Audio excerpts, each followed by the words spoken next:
Good morning, everybody, and this is your Forex day trade setups for today. So, as usual, starting off with EUR-USD, and a bit of turmoil in the market yesterday. We had some good jobs number come through, and then we had some political noise from Biden around raising capital gains tax, which kind of set the market into a bit of a tailspin. But what it has done for me on the EUR-USD is basically adding to the confirmation that the breakout is successful. Look here, we've got an 8-hour pin bar off this level, and that level is 119.919, which we spoke about yesterday, and I now have pretty much two crossovers at the moment on the moving averages, waiting for the third one, which will be the 66 and the 155 EMA. So, and that's on the 8-hour. If you look at it on the 1 hour, sorry, let me just go back to 8-hour. What it is also doing is forming a consolidation flag. Okay, so obviously a break of the flag structure gives us a measured move of something in that line there, straight on to the next target to the upside, which is 121.350. And obviously we'll have a bit of a pullback and then another move, which then could extend the measured move for everything. But for me, just keep it honest and be conservative. That's what I'm looking for. So, all of that being said, look at the structure here. Look at the structure again. 1 hour pin bar off, pretty not quite off a level, but I suppose if we just fine tune the level, you'll see we smack on that previous swing high. Okay, so yeah, that is pretty strong for me. We're going to have to break below 119.949 for me to even start thinking of shorts. There are a few little gaps to the downside which would act as magnets, and then this flag would flip into a double top. Once it's in a double top, then you obviously want the height of the flag to the downside. So it's going to bring us some way down to that area there, which is 119.500. Okay, so yeah, fairly interesting structure at the moment. I think rule of thumb is if you've got time today, wait for the European Open on the 15-minute and see what transpires here. At the moment, this is looking like bearish price action for the 15. It would have to start breaking below these swing lows, but then I'll just expect it to come down to this level again. But that being said, I have a sneaky suspicion that we are going to probably either sort of drift sideways or just muck around here. I don't think we're going to get much fireworks being a Friday, but who knows? We'll have to wait and see. US dollar, Japanese yen, still hovering around the 155 EMA on the 8-hour. We do have a pretty decent crossover on the 33 and the 66 at the moment. Still very, very much in this channel. No reason to be doubting that at the moment. So, you know, we kind of broke below channel a bit, but now all we've really done is expand the channel. So that's still in a bearish channel. There are one or two little targets here, and nothing major. I think this level that we're flirting with here is the big one we need to pay attention to, and that's 107.950. If we come down to the hour and you have a look here, you can see the trend is still down.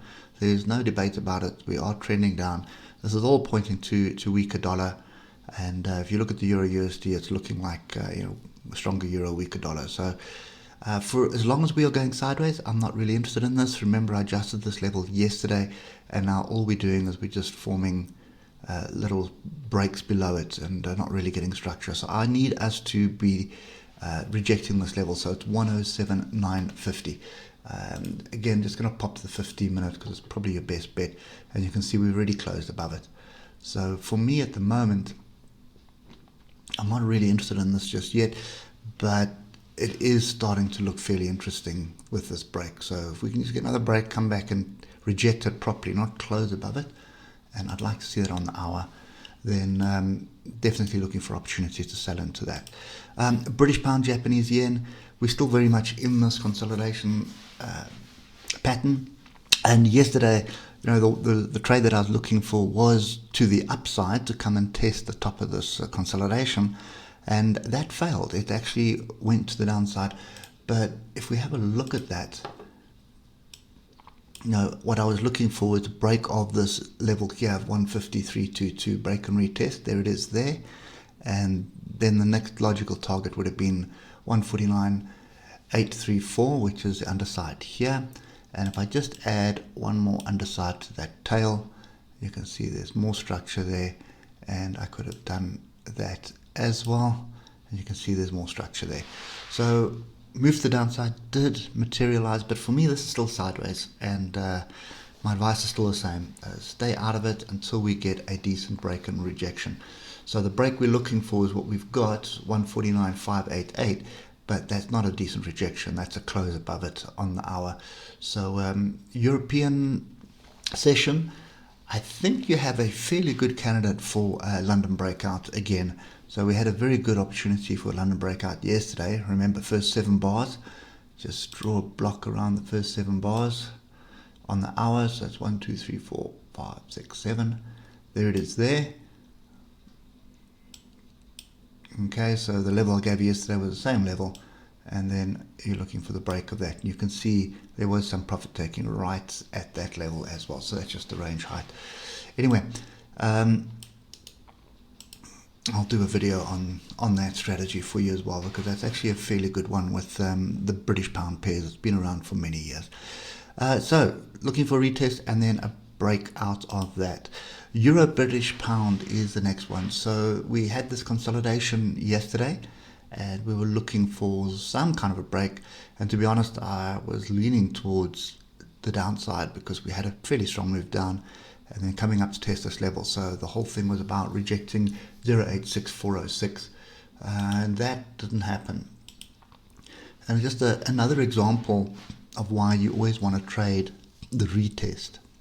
So breaks and the retest is what you're looking for. So if you look, so if you look at this area here, again, London breakout strategy, 7 bars to the upside.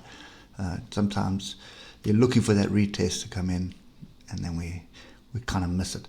But it's still, for me, the logical way to do it, because looking at what we saw yesterday, rejection all of these areas here. So if you want to take the trade here for a short, because you're saying, well, it's going sideways, look at it, going to anticipate a move to the downside, and in you get, because oscillators lining up and everything's hunky-dory, and then it goes in the opposite direction against you. So always try and take the break and the retest. And we didn't really get a break yesterday to the downside, but it was looking like a downside move. If I can hide that, and you look at that structure there, look at that grouping to the upside, everything looking like it's coming down. So you were looking for a break below this level for a move to the downside. That didn't happen, broke the upside. Okay, anyway, what are we looking for today? We are in this area of consolidation at the moment. You can look left, you can see those 2 levels. I want to see if we can find support here at 0.86693. If we can find support in this area, I'm looking for another move to the upside, and 0.86961 is the area I'm looking for. But this was a strong move yesterday, and then we had the bit of chaos going into the close. But that's euro pound, so it shouldn't really be impacted by things going on in the US. But yeah, we're in consolidation, so I'm looking for opportunity for this to the upside. And if we break 0.86961, if we break that retest, then I'm looking for this tail here, and that is 0.87126. So this is probably a really good setup. So the pound has got some really good setups, and the dollar at the moment.